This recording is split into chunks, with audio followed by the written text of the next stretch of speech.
बेटा अंश, आप क्यों क्लास कर रहे हो ये वाली? अंश, आप ये क्लास क्यों कर रहे हो?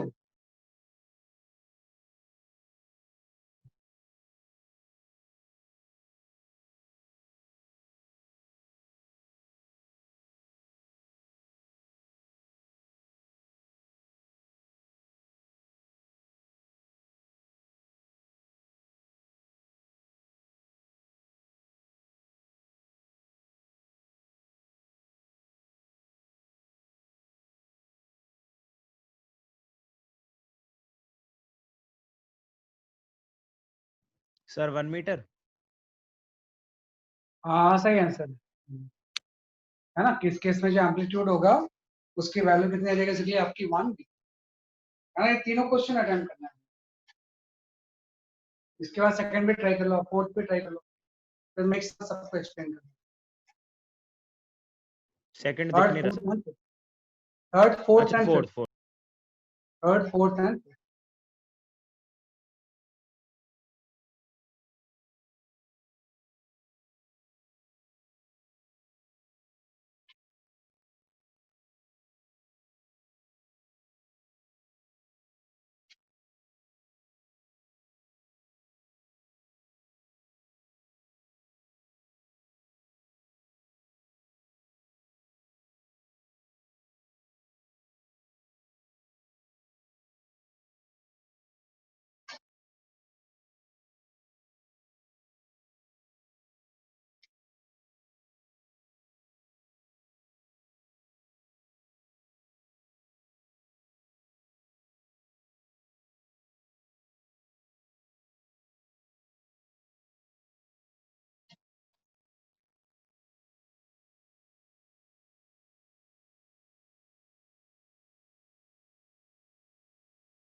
सर 5 का ए।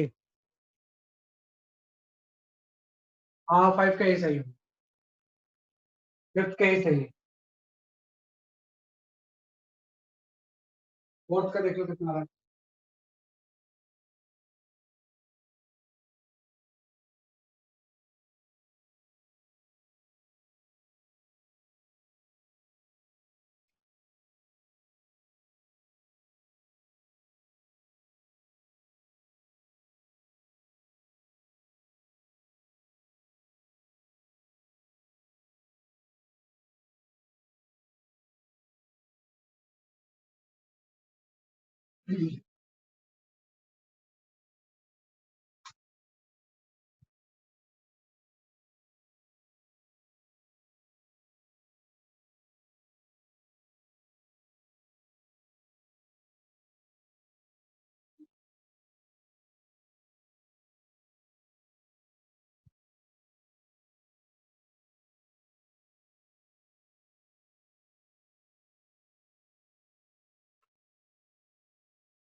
Let me explain all 3 questions. मैं तीनों क्वेश्चन बता दूं क्या? हाँ सर। फोर्थ नहीं हुआ सर। हाँ मैं वन बाय वन बताते हैं तीनों क्वेश्चन। तो सबसे पहले क्वेश्चन नंबर 3 ये था कि किसी पार्टिकल के ऊपर मास 0.5 kg लग रहा था, फोर्स इतना है और उसकी मैक्सिमम वेलोसिटी 10 मीटर। तो इसने पूछा था कि इस सिस्टम का एम्पलीट्यूड कितना है। सिंपल चीज है कि फोर्स से हम एक्सेलेरेशन निकाल सकते हैं। Acceleration is equal to force by mass होता है ना, ये आपको हो जाएगा -100 है। और एसएचएम की स्टैंडर्ड इक्वेशन में a equal to minus omega square x होता है। जब कंपेयर करेंगे तो यहाँ से ओमेगा आ गया कि एसएचएम इस एसएचएम का जो ओमेगा होगा वो 10 रेडियन पर सेकंड है। ये जो भी एसएचएम हो रहा है इसका जो ओमेगा होगा उसकी वैल्यू कितनी मिलेगी कि आपकी 10 रेडियन पर सेकंड। उसके वजह से बोला है कि सेंटर ऑफ ऑसिलेशन पे इसकी वेलोसिटी 10 मीटर पर सेकंड, मतलब ये v मैक्स होती है ना, और v मैक्स की वैल्यू होती है ओमेगा, है ना। ओमेगा ए आपका 10 रेडियन पर सेकंड 10 मीटर पर सेकंड, और ओमेगा आप निकाल चुके हो, यहाँ से एम्पलीट्यूड की वैल्यू निकालनी है ना। ये आपका क्वेश्चन नंबर थर्ड जो आपने सही आंसर दिया। इस केस में अगर दिया हुआ तो एम्पलीट्यूड की वैल्यू कितनी होगी 1 मीटर। ये क्वेश्चन थोड़ा सा आपको ध्यान देना होता है। इसने बोला हुआ है क्वेश्चन नंबर में कि कोई पार्टिकल y एक्सिस के अलोंग एसएचएम, ये इसका ओरिजिन है और y एक्सिस के अलोंग ये एसएचएम, इसके ऊपर फोर्स कितना लग रहा है -10 + 20, मास की वैल्यू 2.5 kg है और t = 0 पे y = +3 से स्टार्ट होता है। पहली बात तो ध्यान रखना कि जब भी इस तरह के दिया हुआ ना कि y = -10 + 20 तो कुछ इंटरसेप्ट होता है। इसका मतलब होता है कि इक्विलिब्रियम पोजीशन ओरिजिन पे नहीं। इसका सिंपल सा मतलब ये हो जाता है कि जो इक्विलिब्रियम पोजीशन है वो ओरिजिन पे नहीं, कहाँ है वो निकाल लेंगे। तो सबसे पहले ऐसे क्वेश्चन में हम निकालते हैं कि where is the equilibrium position. सबसे पहले इस क्वेश्चन में हम ये निकालते हैं कि इक्विलिब्रियम पोजीशन कहाँ पे। पहला इसमें ये ऑपरेशन होता है। सबसे पहले हम निकालते हैं कि कहाँ पे इक्विलिब्रियम पोजीशन होगा। इक्विलिब्रियम वहां होगा जहाँ पे फोर्स की वैल्यू 0 होगी। यहाँ से -10y + 20 = 0। यहाँ से y की वैल्यू जो होगी वो आपकी 2 मीटर होगी। जहाँ पे y की वैल्यू 2 मीटर होगी किसी को y नॉट वो आपकी इक्विलिब्रियम है। यहाँ पे कहीं पे इक्विलिब्रियम होगा, है ना। और ये डिस्टेंस जो होगी वो आपकी 2 मीटर होगी। पहले तो ये देखना होता है ना कि इक्विलिब्रियम पोजीशन जो है कहाँ पे है, क्योंकि कोई भी एसएचएम इक्विलिब्रियम पोजीशन के अबाउट हो।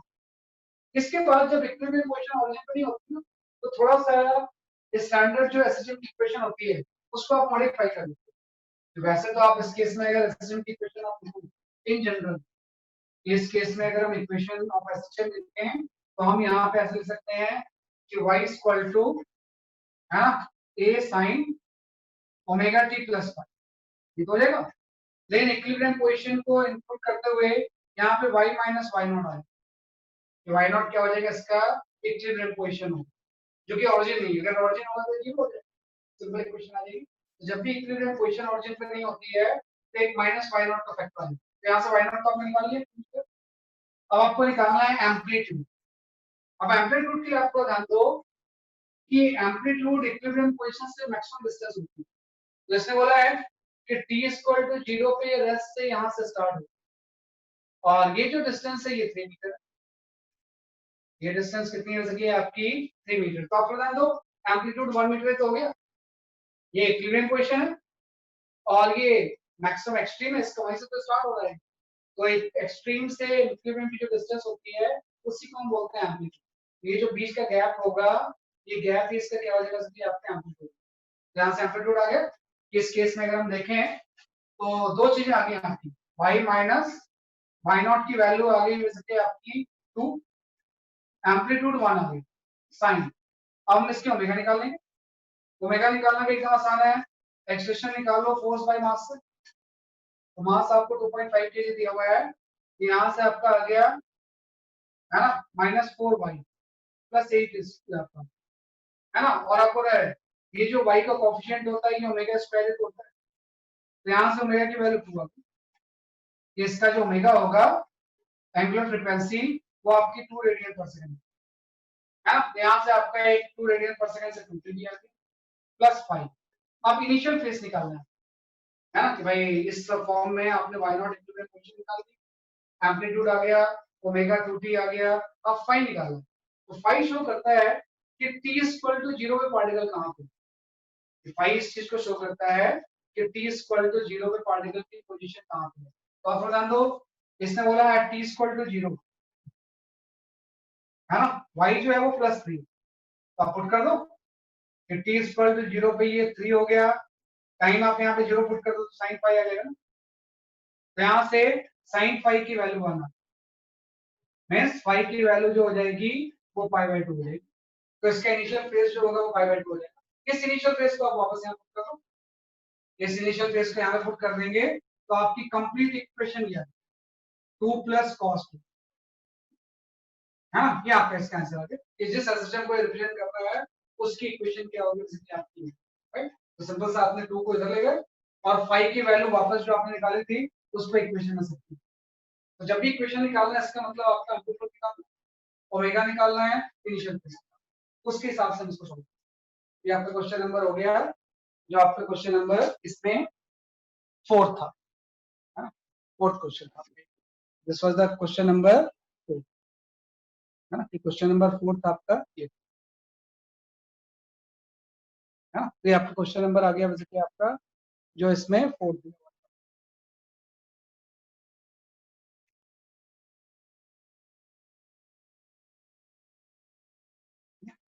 ये आपका क्वेश्चन नंबर 4 था। ऐसे ही क्वेश्चन नंबर 5 एकदम आसान है।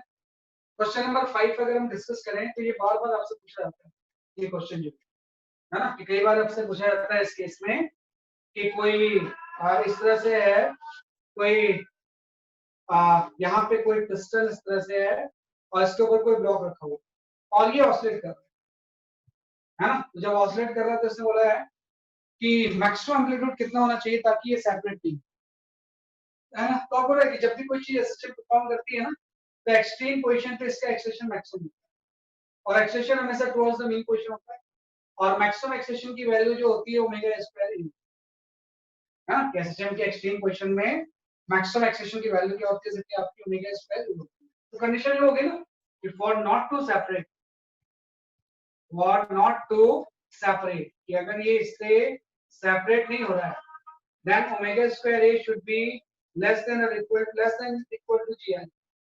ये तो कंडीशन आ गई, क्योंकि अगर g हो जाए तब तो ये नॉर्मल जीरो हो जाएगा।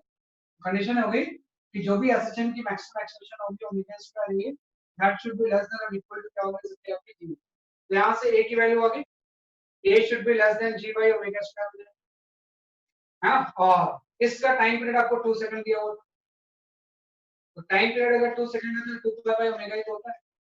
यहां से ओमेगा की वैल्यू 5 सेकंड, है ना, तो ओमेगा की वैल्यू 500 पर सेकंड आप यहां पुट कर दो, तो amplitude should be less than और इक्वल टू बेसिकली आपका आ गया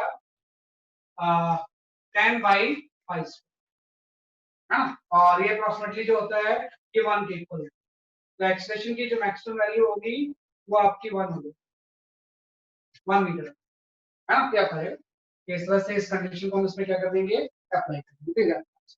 ये हो गया 1 4th 5th and 6th question, right.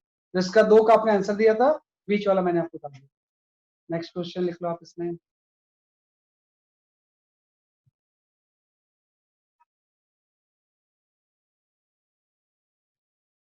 Next question में, हाँ, ये कुछ क्वेश्चन के बाद हम आ जाते हैं दिस क्वेश्चन। यहाँ पे 2 क्वेश्चन है।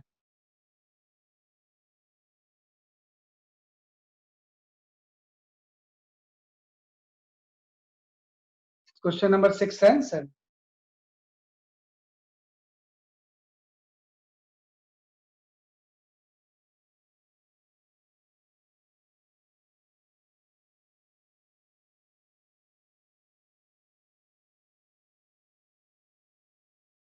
पहले क्वेश्चन नंबर 6 ट्राई करो, पहले 6 से ट्राई करना, 7 मत ट्राई। सबसे पहले question number 6 try the question number 6।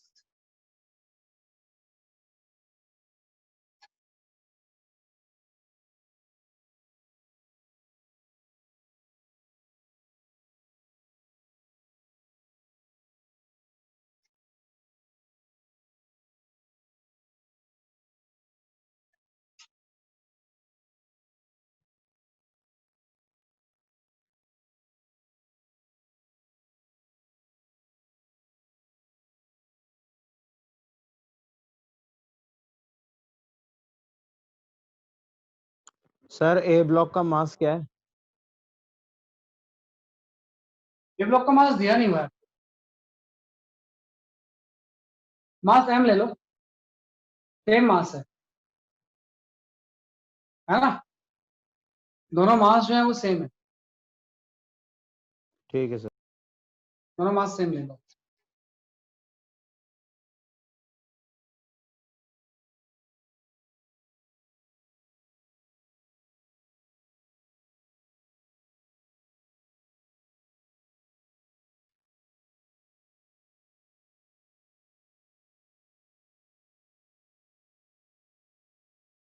इसके दो पार्ट हैं, ए एंड बी, पहले ए ट्राई करना है फिर बी ट्राई।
एक्सप्लेन करूं कैसे?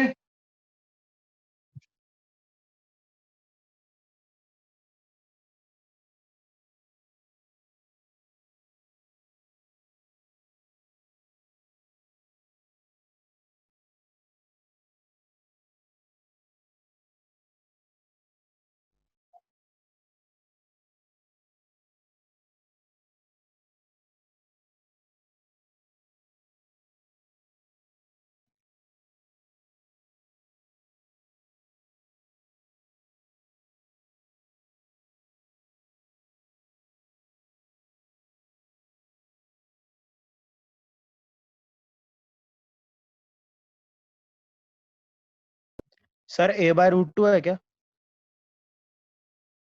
हाँ सही है sir, amplitude a by root 2 is the, मैं बता सही किया। लेट मी एक्सप्लेन, दोनों पार्ट आप कर लेना, सेकंड पार्ट भी बाद में मैं दोनों को एक्सप्लेन कर देता हूँ, है ना। a by root 2 सही बताया आपने, है ना, answer a by root 2 is correct, बिल्कुल सही आंसर है ना, a by root 2 is the correct answer. Question number 6 के पार्ट ए में आए, है ना, क्वेश्चन नंबर 6 के पार्ट ए में, है ना। क्वेश्चन नंबर 6 के पार्ट ए में जब आप आओगे ना, तो इसमें जस्ट सही बोला हुआ है कि कोई पार्टिकल असिस्टेंट परफॉर्म कर रहा है ब्लॉक, है ना, और इसका जो एम्पलीट्यूड है वो ए है, यहाँ पे प्लस है और यहाँ पे माइनस है। और जब ये मीन पोजीशन पे था एम मास, है ना, तो इसके बाद ऊपर हमने एक दूसरा मास रख दिया। तो मेन पोजीशन में आपको पता है इसकी मैक्सिमम वेलोसिटी होती है ना, और मैक्सिमम वेलोसिटी होती है ओमेगा, हाँ, कि ओमेगा अगर इसकी एंगुलर फ्रीक्वेंसी है, और आपको पता है ओमेगा की वैल्यू इन जनरल जो होती है अंडर रूट ऑफ के बाई एम होती है, हाँ, कि ओमेगा की वैल्यू जो होती है इसलिए आपकी अंडर रूट ऑफ क्या हो जाएगा, इसलिए आपका के बाई एम। और अगर अंडर रूट के बाई एम ओमेगा है, तो जो टाइम पीरियड होगा वो आपका हो जाएगा under root of 2 pi under root of M by, 2 pi under root of क्या हो जाएगा, एम बाई क्यू। पहले ये इसका ओमेगा था, ये इसका टाइम पीरियड था, और एम्पलीट्यूड है। तो जैसे यहाँ पे पहुंचता है इसके ऊपर हमने एक और ब्लॉक आइडेंटिकल, है ना, तो आपको पता है कि जो भी रखा है वो तो इंटरनल है ना, तो मॉड्यूलेशन करेगा मतलब।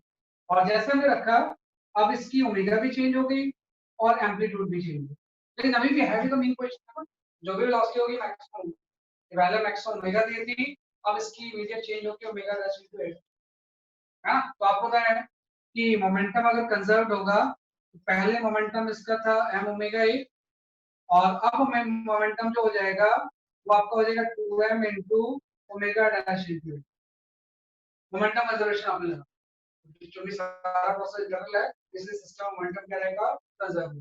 तो इसका आपको ध्यान दो ओमेगा की वैल्यू भी चेंज आ जाएगा, क्योंकि पहले मास आपने m लिया था, अब सिस्टम का मास 2m हो गया ना, तो जो ओमेगा डैश होगा वो आपका under root of k by 2m, हाँ, तो सारे वैल्यूज हम पुट कर लेते हैं। m तो यहाँ से कैंसिल हो गया, ओमेगा आपका आ गया k by, amplitude a twice of under root of k by 2m into a। तो इससे सॉल्व करेंगे तो नया एम्पलीट्यूड आ जाएगा, नया एम्पलीट्यूड की वैल्यू जो होगी वो a बाई रूट 2 होगी। और टाइम पीरियड तो आपको बताइए, टाइम पीरियड में अगर ओमेगा चेंज हुआ तो टाइम पीरियड भी चेंज होगा, टाइम पीरियड में जस्ट मास मॉडिफाई, तो टाइम पीरियड की वैल्यू हो जाएगी 2 pi under root of 2m by, हाँ, तो इस तरह से हम सॉल्व कर सकते हैं। जैसे आपने रखा तो मोमेंटम कंजर्वेशन आप इसमें क्या करोगे, ये तो ये पार्ट था। बी पार्ट में भी बी पार्ट में सारा प्रोसेस जो जो हुआ है वो मीन पोजीशन से a बाई 2 में, सेम क्वेश्चन है बी पार्ट में, यहाँ पे आपका माइनस है और ये आपका है प्लस है और ये आपका मीन पोजीशन। तो बी पार्ट में जो आपने ब्लॉक रखा है ना वो a बाई 2 पे रखा है, जब ये डिस्टेंस a बाई 2 पे होगी तो इस टाइम उसकी कुछ वेलोसिटी होगी, जैसे आप दूसरा रखोगे तो वेलोसिटी चेंज होगी, अब वेलोसिटी कितनी हो जाएगी v डैश, तो अब नया एम्पलीट्यूड कितना होगा वो निकालेंगे दूसरा।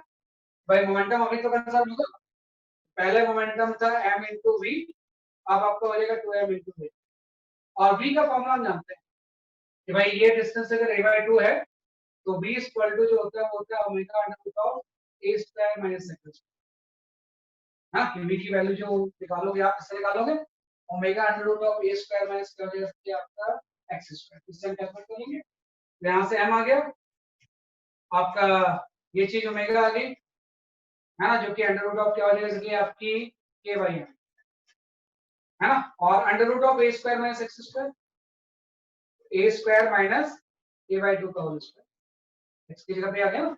अब मास आपका हो गया 2m इनटू, अब ओमेगा ओमेगा डैश हो जाएगा, ओमेगा डैश की वैल्यू हो जाएगी k बाई 2, है ना, और ये आपका ओमेगा आ गया अंडर रूट ऑफ एम्पलीट्यूड, अब आपको नहीं पता है k डैश स्क्वायर, लेकिन x अभी भी उतना ही माइनस आपका हो जाएगा k बाई 2। तो इसको सॉल्व करोगे तो आपके पास a डैश ही तो अननोन है, y डैश की वैल्यू आ जाएगी। इसको सॉल्व करके हम किसकी वैल्यू निकालेंगे, इसके आपके a डैश। तो सेम चीज मोमेंटम कंजर्वेशन जो आपने मीन पोजीशन में लिया था, अब हम x की वैल्यू a बाई 2 में लेंगे, है ना, और सेम प्रोसीजर हम क्या करेंगे, अप्लाई करेंगे। तो ये get this answer, answer let me check इसका क्या है, इसका आंसर आता है √5/8। इससे जब आप नया एम्पलीट्यूड आप निकालोगे ना वो आपका हो जाएगा √5/8, दिस इज द न्यू, है ना, कि √5/8 क्या हो जाएगा, इसको आप इस तरह से, तो ये इसका सॉल्यूशन है, √5/8 रूट पूरे के अंदर, है ना, कैंडल रूट जो है वो पूरे इक्वेशंस के इस तरह से इसको solve। ये क्वेश्चन सॉल्व कर लिया आपने। इसके बाद उसी का जो क्वेश्चन था 7 सेम उसमें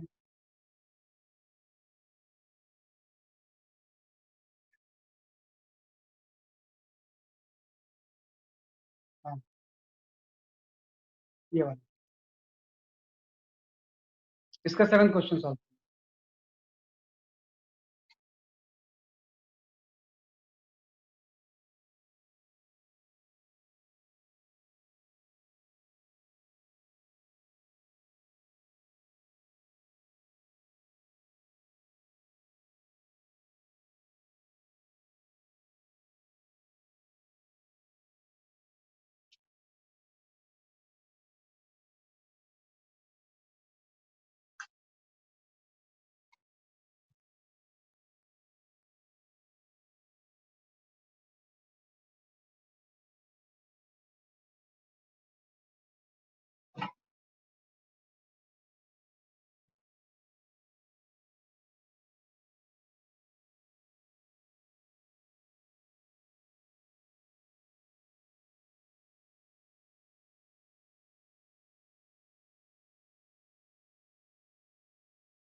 सर 1/5 पाई स्क्वायर।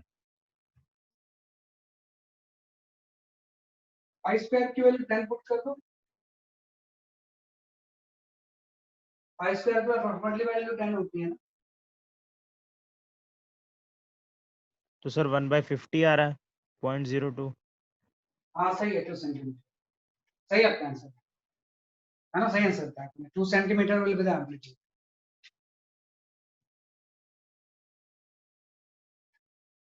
है ना। ये भी काफी इंपॉर्टेंट क्वेश्चन है ना, ये भी क्वेश्चन जो है काफी इंपॉर्टेंट है ना, काफी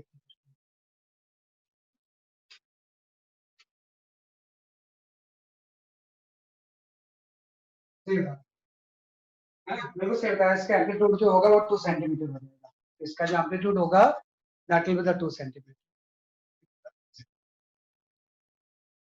कुछ नहीं इसमें कि किसने बोला हुआ है कि प्लेटफॉर्म था और इस प्लेटफॉर्म के ऊपर एक कोई ब्लॉक रखा हुआ है, कोई प्लेटफॉर्म है, इस प्लेटफॉर्म के ऊपर एम मास का ब्लॉक है और ये ऑसिलेट कर रहा है हाँ। और जब ये ऑसिलेट करेगा तो इसने बोला कि मैक्सिमम एम्पलीट्यूड क्या होगा आपकी स्लिप हाँ। तो सिंपल चीज है कि मैक्सिमम एक्सेशन होती है इस केस में ओमेगा स्क्वायर और स्लिपिंग के लिए स्लिप कब करता है जब लिमिटिंग फ्रिक्शन होता है। तो maximum acceleration should be less than और equal to the mu g. ये इसकी कंडीशन है, जैसे उसमें ओमेगा स्क्वायर लेस देन और इक्वल टू जी था, इसमें लिमिटिंग फ्रिक्शन लेंगे तो एक्सेशन म्यू जी हो जाएगा। जैसे ये एक्सेशन म्यू जी होगा इसमें क्या स्टार्ट हो जाएगा, सबकी आपको स्थिति यहां से एम्पलीट्यूड की वैल्यू आ गई। Amplitude should be less than और equal to mu g by omega square. और चूंकि एफ फ्रीक्वेंसी हर्ट्ज में दिया हुआ है तो frequency is equal to omega by 2 pi हाँ। तो इसी को हम यहां पुट कर देंगे कि भाई amplitude should be less than और equal to mu g by यहाँ पे आपका 2 पाई आपका है ना, सारी वैल्यूज दी हुई। तो जैसे आप सॉल्व करोगे amplitude should be less than और इक्वल टू 2 सेंटीमीटर हाँ। इससे अगर ज्यादा एम्पलीट्यूड होगा तो इसमें क्या स्टार्ट हो जाएगी, जैसे कि आपकी स्लिपिंग स्टार्ट।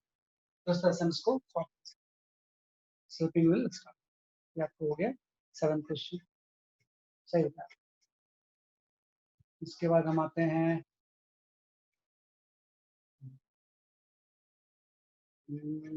हाँ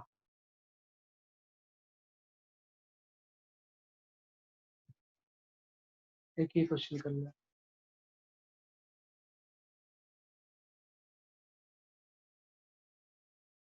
इसका first question and second question, या फर्स्ट ही क्वेश्चन करो, सेकंड दूसरे या सेकंड भी ठीक है, काफी पॉपुलर चीज है।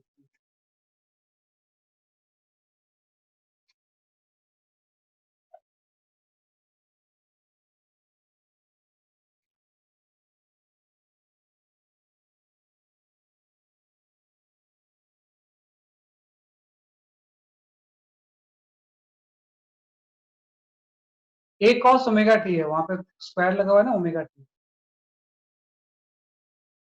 सुपरपोजिशन ऑफ द सिस्टम का क्वेश्चन।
सर 3√5 a/8, हम्म, 3√5 a/8।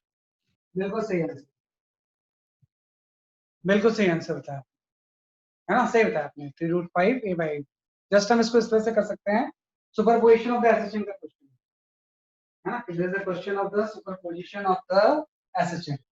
इसमें हम superposition of the SHM use कर लेंगे। तो सुपरपोजिशन ऑफ द एसएचएम में आपको पता है हर एसएचएम का एक दूसरे से जो फेज डिफरेंस है वो π/2 दिया हुआ है, तो आप यहाँ पे फेजर डायग्राम बना लो इस क्वेश्चन में। तो आपको पता है ये आपका हो गया ए, इससे π/2 फेज डिफरेंस पे a/2, उससे π/2 डिफरेंस पे a/2 है, और उससे π/2 फेज डिफरेंस पे a/2, ठीक है। तो रिजल्टेंट जो एम्पलीट्यूड होगा वो ये हो जाएगा a', जो आपको निकालना है। है ना, रिजल्टेंट एम्पलीट्यूड जो होगा वो a डैश हो जाएगा, तो आपको आ जाएगा ये भाई, ये जो गैप है हम ये वेक्टर को निकाल सकते हैं। ये आपका हो गया a/2 माइनस a/8,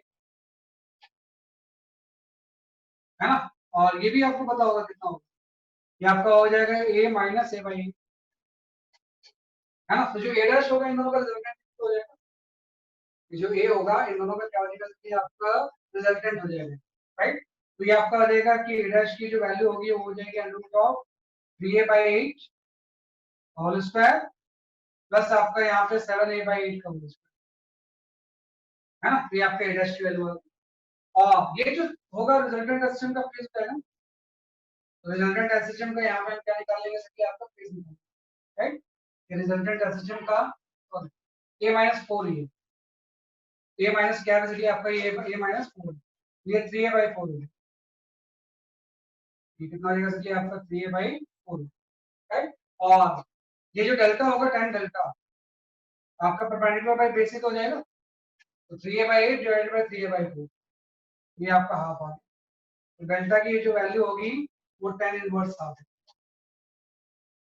है ना। और इसका आप रिजल्टेंट निकाल के मुझे आंसर बताइए, क्यों इसका रिजल्टेंट जो होगा you can get that is 3√5a/8, इसका जो रिजल्टेंट होगा दैट इज 3√5a/8, तो इस तरह से हम इसको सॉल्व कर सकते हैं, ये आपने इसको हटाना है। तो इसी का जो सेकंड पार्ट था वो अब आप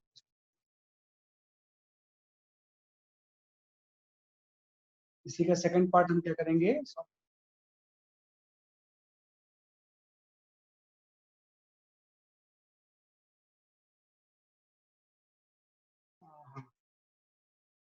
ये वाला, इसी क्वेश्चन में जो दूसरा था सेकंड क्वेश्चन, जस्ट राइट।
मैं एक्सप्लेन करूं कैसे?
मैं बताता हूँ इससे ना, let me explain this question, है ना। मैं बताता हूँ, देखो क्या होता है, इस क्वेश्चन को सॉल्व करने का ना आंसर आपके पास दो अप्रोच होती है। एक तो सिंपल अप्रोच कि पोटेंशियल एनर्जी दिया है तो फोर्स आ जाएगा, F इज इक्वल टू क्या हो जाएगा, minus D you by D x, है ना। जैसे हम डिफरेंशिएट करेंगे यहाँ से आ जाएगा आपका minus u naught a sine a x. अभी तो ऐसे हुआ ही नहीं ना, तो स्मॉल एंगल लेना पड़ेगा, अदरवाइज तो ये एसएचएम है ही नहीं डिफरेंशिएट करने के बाद। तो हम स्मॉल एंगल अगर लेंगे तो sin ax is approximately equal to x, तो यहां से फोर्स की वैल्यू होगी माइनस यू नॉट ए, इसको पुट करेंगे तो ए स्क्वायर एक्स आ गया सही।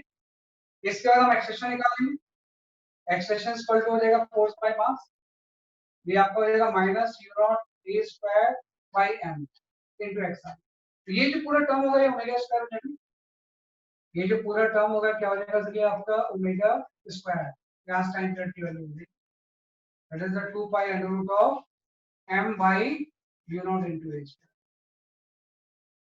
हां, ये टाइम पीरियड इसका आगे। तो एक तो इसका तरीका ये होता है, एक और इसका मेथड होता है, इसका एक डायरेक्ट फार्मूला भी होता है ऐसे क्वेश्चन को सॉल्व करने का। इन जनरल जो टाइम पीरियड होता है ना, उसकी वैल्यू होती है 2 pi under root of m by df by dx at equilibrium.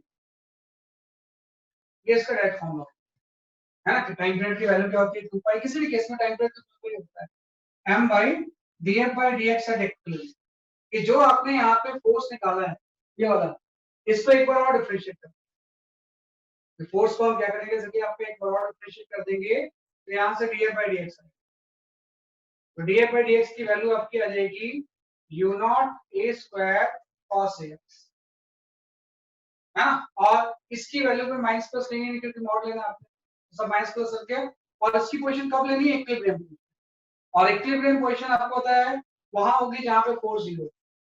तो F इक्वल टू अभी आपने बोला है u not a sin ax 0, तो अगर हम यहाँ से इक्विलिब्रियम पोजीशन निकालें तो x की वैल्यू 0 पे इक्विलिब्रियम, और उस x की वैल्यू को यहाँ पुट कर, तो जो df बाय dx की वैल्यू होगी एट इक्विलिब्रियम, इसकी वैल्यू आपकी आ जाएगी u नॉट इनटू a, है ना। और इसको सीधे आप यहाँ पुट कर दो, सेम आंसर मिलेगा जो आपने वहां पे लिखा, जो कि हम इसमें भी उसी को अप्लाई करते हैं। जब भी ऐसे क्वेश्चंस आते हैं, एक तो मैंने बेसिक्स बता दिया, एक आप सीधे ये फॉर्म दे, इसलिए इसको भी हम ये करेंगे, इसको डिफरेंशिएट कर देंगे, एक बार डिफरेंशिएट करेंगे तो फोर्स आएगा, दोबारा डिफरेंशिएट करेंगे तो df बाय dx, उसमें x की वैल्यू वो पुट करनी है जो इक्विलिब्रियम है, तो उसको हम सॉल्व करेंगे, राइट। तो ये आप इसको प्रोसेस को अटेंड करें, तो एक डायरेक्ट फॉर्मूला से भी हम इसको क्या कर सकते हैं, सॉल्व कर सकते हैं। तो ये थोड़ा जानना आप इसमें, ये एक इंपॉर्टेंट कंसेप्ट है ना। कई बार इस मेथड को हम एक काम देते हैं, we call it as Taylor method, Taylor method, जो कि बहुत सारे क्वेश्चन एप्लीकेबल है, तो इस तरह के क्वेश्चन में वैसा बिल्कुल है ना, डिफरेंशिएट करके पहले फोर्स निकालो, फिर डिफरेंशिएट करके df बाय dx निकालो, और x की वो वैल्यू पुट कर दो जहां पे फोर्स की वैल्यू क्या है 0 और उसको सीधे फॉर्मूला में पुट करो, ये करके आंसर इस तरह से।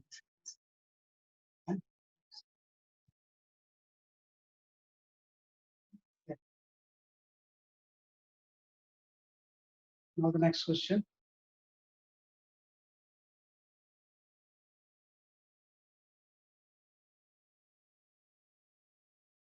इसके बाद हम आ जाते हैं क्वेश्चन नंबर ये। हाँ, इसमें आप क्वेश्चन नंबर 4 सॉल्व करना। Question number 4 second third fourth दिया हुआ है ना, फिर सॉल्व क्वेश्चन नंबर 4।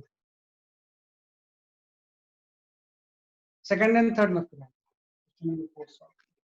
फोर्थ करना सर? फोर्थ करो, फोर्थ हो गया तो सेकंड थर्ड भी अपने आप ही होगा।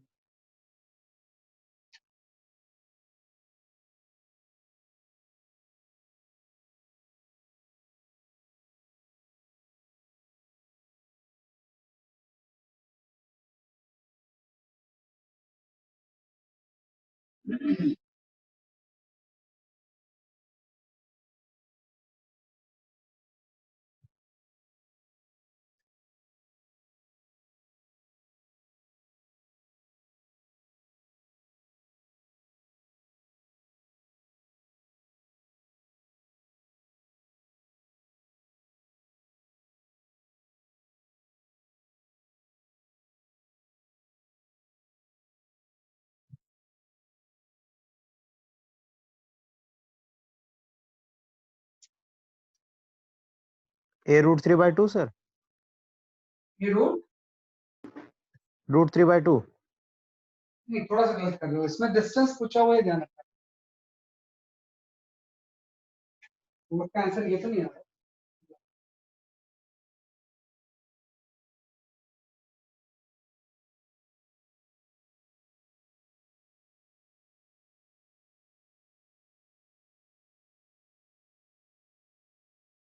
इसमें डिस्टेंस पूछा हुआ है, डिस्प्लेसमेंट नहीं।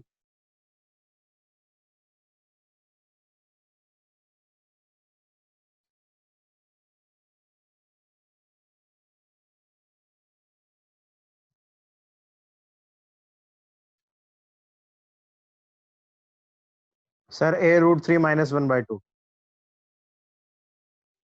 ए रूट 3 -1/2। हाँ ये सही है। नहीं, ये भी सही नहीं आ रहा, ये वाला आंसर भी सही नहीं।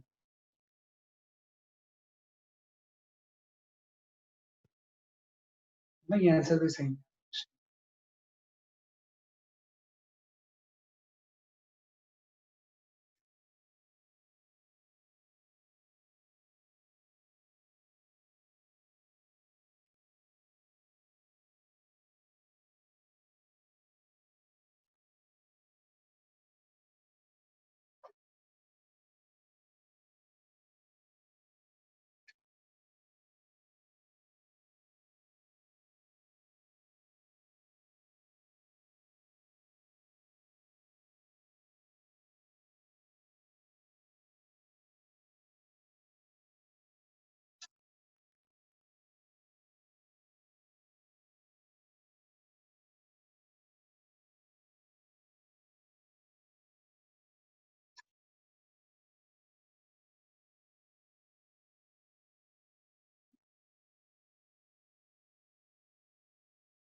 सर क्या है आंसर? यही आ रहा है मेरा तो। मैं चेक करता हूँ। देखो, इसको फेजर से हम कर लेंगे इस एग्जाम को। मैं एक्सप्लेन कर देता हूँ, है ना। ट्रिग्नोमेट्री करने में कई बार गड़बड़ जाती है, तो इसको हम फेजर से सॉल्व करेंगे। हाँ, मैं बताता हूँ फेजर से कैसे सॉल्व करेंगे इसे। देखो, ये दिया हुआ था कि कोई इक्वेशन ऑफ सिस्टम ये है, तो इसने बोला था distance travel in this time कितना है ना, तो क्या होगा। पहले तो आप देख लो ये t इक्वल 0 पे कहां होता है। फेजर में क्या करते हैं, एक सर्किल बना लेते हैं, क्योंकि सर्किल का प्रोजेक्शन है तो ऐसे चल होता है। तो आप देखो t इक्वल टू 0 पे जब हम यहाँ पे पुट करेंगे तो उस टाइम जो x की वैल्यू होगी ना, ये आपका हो जाएगा a/2 पे होगी। ये t इक्वल 0 पार्टिकल इक्विलिब्रियम पे नहीं था, बल्कि a/2 पे। मतलब इसके टर्म्स में देखा जाए तो यहाँ पे सर्किल है ना, इट इज 0 पे यहाँ पे था, यहाँ से स्टार्ट हुआ और फिर वो बोला उस टाइम में कितना डिस्टेंस ट्रैवल करेगा, तो उस टाइम में कितना एंगल ट्रैवल करेगा हम निकाल लेंगे ना, theta equal to omega t तो होता है ओमेगा इनटू टाइम, टाइम की value pi by 2 omega, omega यहाँ से कैंसिल, मतलब उस टाइम में ये पाई बाय 2 एंगल ट्रैवल करेगा, पहले यहाँ पे था, इसके बाद पाई बाय 2 एंगल ट्रैवल कर लेंगे, तो आपको पता है ये वाला जो एंगल होगा यहाँ से अगर हम देखें ये वाला एंगल 60 डिग्री हो जाएगा, है ना, ये वाला एंगल क्या हो जाएगा 60 degree base upon hypotenuse, hypotenuse इसका ये होता है, और इसके बाद जो एंगल ट्रैवल करेगा वो पाई बाय 2 करेगा, मतलब यहाँ से ये यहाँ पे कहीं पे आ जाएगा इस जगह, और टोटल एंगल कितना हो जाएगा 90 हो जाएगा, तो मतलब ये बीच वाला एंगल 30 डिग्री है ना, तो मतलब आप इसकी पोजीशन यहाँ पे है ना, पहले देखो कि यहाँ पे था इतना एंगल ट्रेवल किया सर्किल, तो उसका प्रोजेक्शन भी यहाँ पे रहेगा, और ये जो डिस्टेंस होगी अब निकल आएगी भाई, हाइपोटेनस अगर ये है तो a cos 30 तो होगा, ये चीज हो जाएगी √3/2, है ना, तो ये ध्यान रखना बस कि पार्टिकल पहले यहाँ पे था a/2 पे, और फिर उसके बाद ऐसे जाके वापस आया, है ना, ये पूरा सेगमेंट इसने ट्रेवल किया ना, पूरा जाके एक्सट्रीम प्लस पे चला गया, फिर ये वापस आया, तो इसने पूछा डिस्टेंस कितना ट्रेवल किया, इसने डिस्टेंस कितना ट्रेवल किया वो निकालना था, पहले इसने तो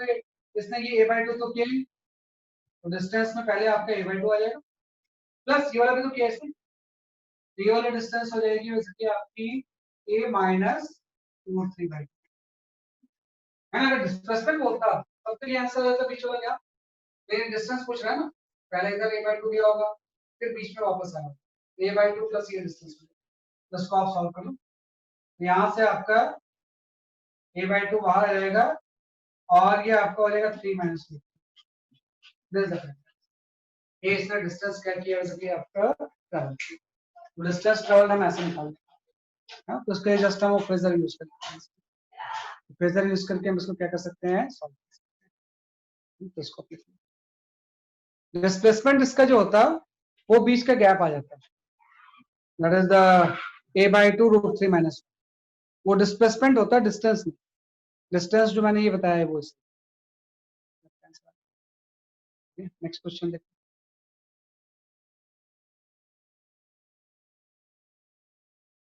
नेक्स्ट क्वेश्चन, हाँ ये भी काफी पॉपुलर क्वेश्चन है, कई बार एग्जाम में आता है, हाँ ये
सर ए है इसका आंसर।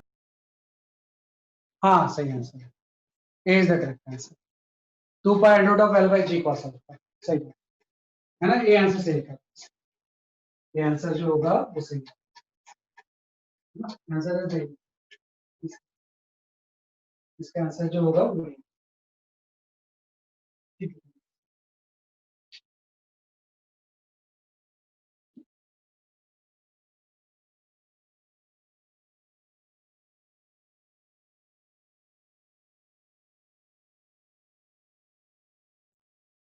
है ना, ये आंसर सही है, ठीक है ना, ये भी कई बार आपसे एग्जाम में पूछा जाता है ना, आप देखो इससे, ये क्वेश्चन आपका ऐसा होगा कि कोई चीज अगर इस तरह से स्लाइड कर रही है तो इसके अंदर सिस्टम का टाइम पीरियड कितना होगा, तो आपको पता है कोई भी चीज जब टाइम पीरियड पे स्लाइड करती है फ्रिक्शनलेस पे, तो इसका एक्सटेंशन जी साइन थीटा होगा। हाँ, तो अगर हम इसके फ्रेम में चले जाएं, इसके फ्रेम में चले जाएं तो इसमें एक जी तो लगी रहता, एक इसमें सूडो एक्सटेंशन मिल जी साइन, है ना। और आपको पता है इसके टाइम पीरियड का जनरल जो फॉर्मूला होता है वो होता है 2 pi root of l by g effect, है ना। कि time period is equal to क्या हो जाएगा, l by g effective.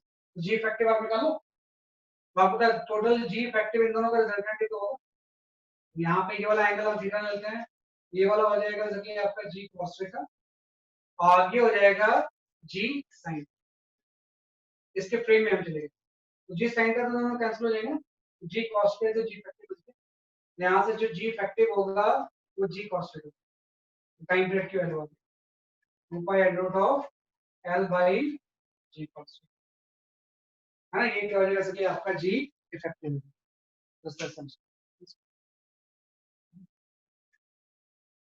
Now go for the last question.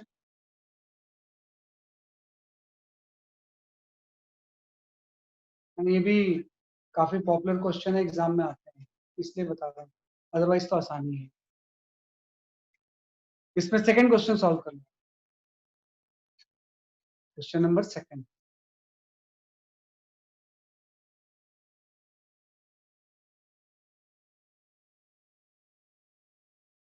NCERT में दिया हुआ है, लेकिन कई बार एग्जाम में आता है इसलिए हम इसको ध्यान रखते हैं। क्वेश्चन नंबर सेकंड,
तो मैं एक्सप्लेन करूं कैसे?